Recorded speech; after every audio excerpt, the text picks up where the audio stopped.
ये जो अजीब सी धारीदार समुद्री कैटफिश है, इसके बारे में कोई बात क्यों नहीं कर रहा? आपको यकीन नहीं आएगा कि ये समुद्र में कैसे जिंदा रहती है। चलें गहराई में जानते हैं। धारीदार समुद्री कैटफिश गर्म पानियों में पाई जाती है, बहर हिंद से लेकर मगरबी बहरुल काहिल तक। ये अपनी गहरी काली और सफेद धारियों की वजह से मशहूर हैं, लेकिन उनकी शक्ल पर मत जाना।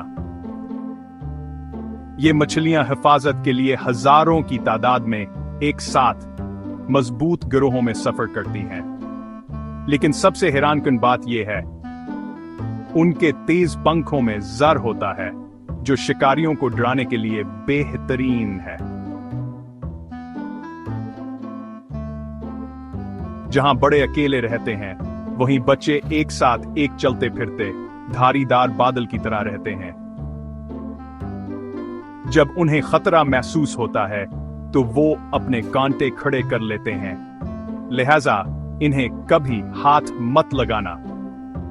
अगली बार जब आप समंदर के किनारे हों तो इन ठंडे पुरअसरार तैराकों पर नजर रखना।